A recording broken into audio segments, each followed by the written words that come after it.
37, I believe, and I have been in a relationship, not the same person, but I have been in a relationship since I was 17.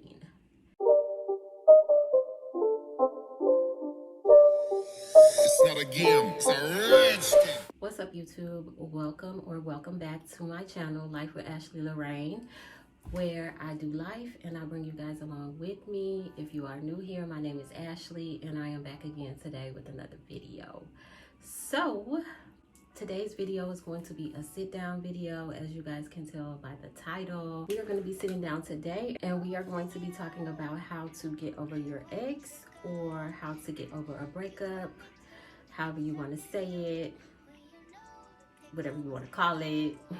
It is what it is. So if you are new here, as I mentioned in the intro of my video, my name is Ashley, and over here on my channel I basically do life, okay, and I just bring you guys along with me. And currently what's happening in my life is that I am going through a breakup. I just recently came out of a 12-year relationship. I believe it was about 12 years. So before we get too deep into the video, I want to go ahead and ask you guys, if you're new here and you haven't already done so, go ahead and hit the subscribe button. It's a little vibe over here. If you like this video, make sure you give this video a thumbs up. Comment down below. Don't be afraid to comment down below, okay? If you have any comments, questions, concerns, if you're going through a breakup, girl, comment down below. Guys too, comment down below.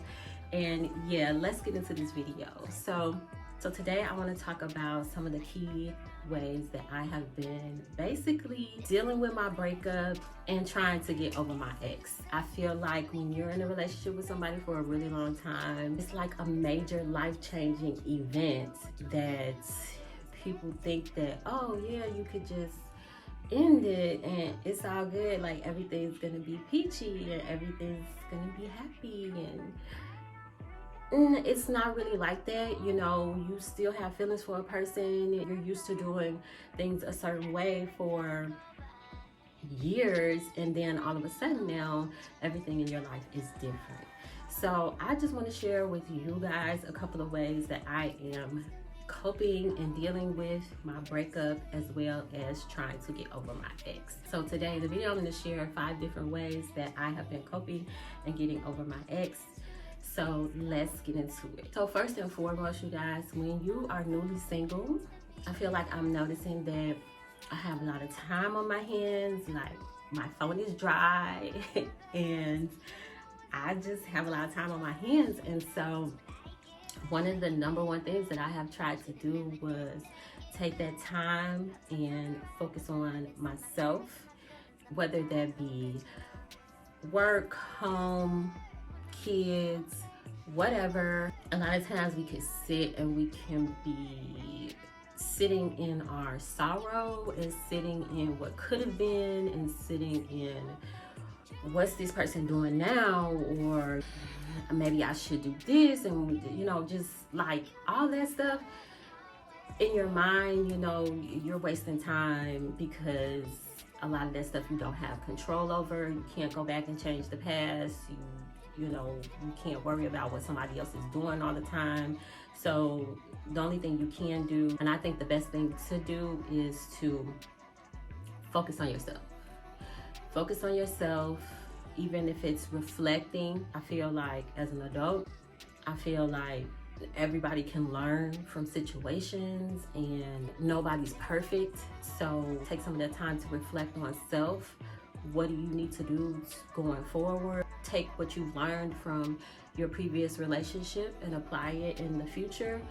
Reclaim your time and focus on self. Period, point blank. So, Ranking Member Waters, first of all, let me thank you for your service to California. Thank You've you done very much. for the community there. I don't want to take my time I up with how also great I have am. appreciated the opportunity to meet with Reclaiming you my time. several times Reclaiming my when time. we were doing our Reclaiming my time. The time belongs to the gentlelady from California. And that brings me into my second topic, which is self-love and self-care. Yeah, so self-care can be anything that makes you feel good, and that could be different for everybody. Me personally, I like to shop, I like to pamper myself, and that can even be like just taking an hour out of the day. As moms, we get caught up in taking care of the house and taking care of the kids all day, you know, until it's time to go to bed. It's never ending, it's nonstop. And sometimes you just have to take an hour, you know, 2 hours, even if I have to stay up late, you know, and just take some time for myself, do a relaxing bubble bath, whatever that may be.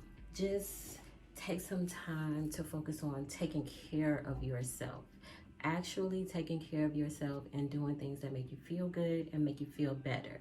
And then this kind of takes me into number 3. So I feel like sometimes because you're focusing on being a girlfriend or being a wife or whatever that may be, we forget to grow. We forget to grow sometimes.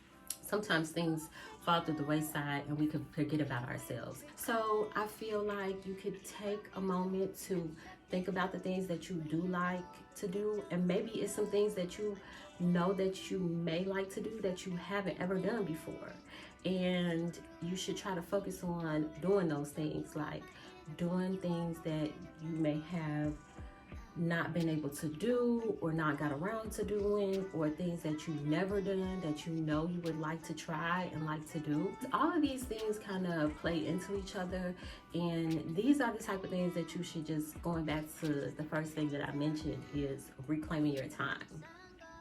Period. Just reclaim your time and focus on self and do the things that you like to do.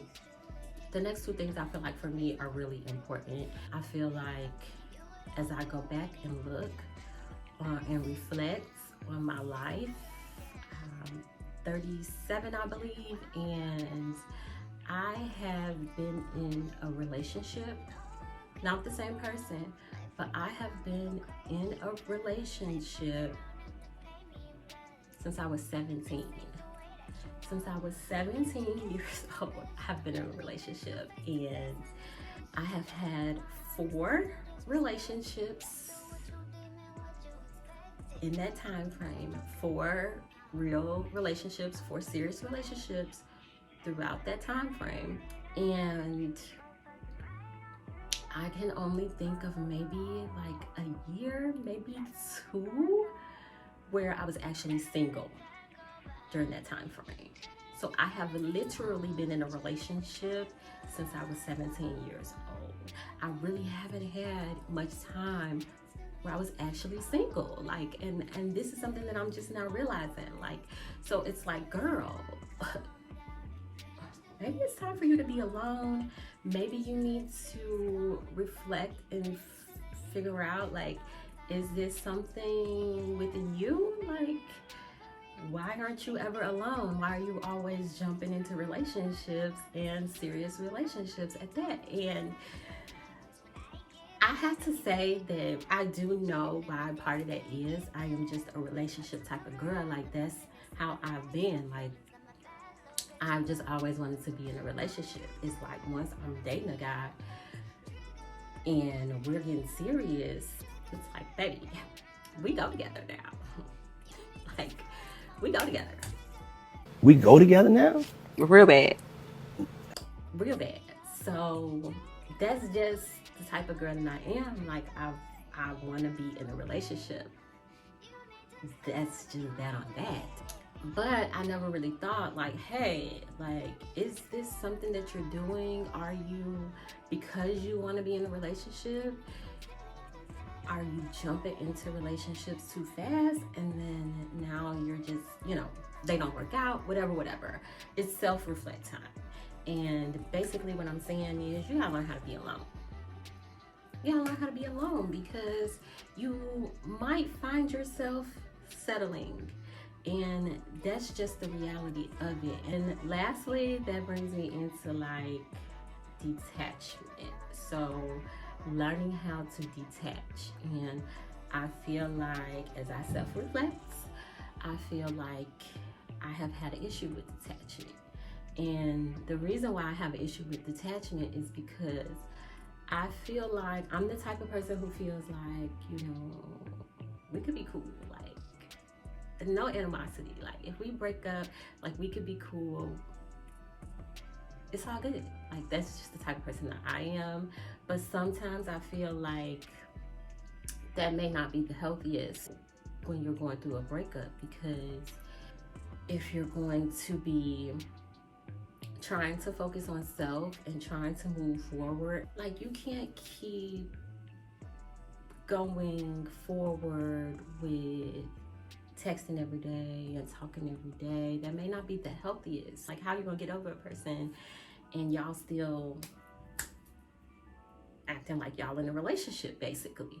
So you have to learn detachment. You have to learn detachment, and a lot of times it's easier said than done. Like I said, if you've been in a relationship with a person for however long and you're so used to talking to this person every day, being around this person every day, and then you have to go immediately into not talking to this person. So detachment is definitely a skill that you're going to need to practice, because it just may not always be the healthiest. And once you learn how to detach, it's going to make all the other things easier to do. So, because you don't know, like, you don't know how much time goes into a relationship. Doesn't matter. It's just a lot of time. Even if it's not physical time, mental time, just as much. Because I'm a thinker, and my mind goes a mile a minute. So I have to take that energy, put it into something else. And yeah, and I feel like these are all great tips. This is how I'm coping. This is how I'm moving forward. This is how I'm getting over my ex. And I feel like these are just some key things that I wanted to share with you guys. And yeah, so that is the end of this video, you guys. I hope everybody can take something away from this video. I feel like so many of us are going through breakups these days. Like, it's ridiculous. It's crazy. So I know I'm not the only one who's going through this, and I know there's a lot of other people who are going through this, and I'm hoping that some of my tips that I shared today will help others, cope and get over and move on to the next stage of your life. Again, you guys, don't hesitate to comment down below. Let me know how you guys are going through it, how you guys are getting through it, any tips and tricks that you may have and that you can suggest. Please leave it in the comment section below. And to end this out, I'm just gonna run it back and say, if you like this video, make sure you give this video a thumbs up. If you want to stay in tune with what's going on with my life, make sure you guys hit that subscribe button, hit that notification bell so you can be notified every single time that I post a video, because trust and believe, I have lots of videos coming your way. So make sure you guys subscribe, turn on your post notifications, and I will see you guys in the next video.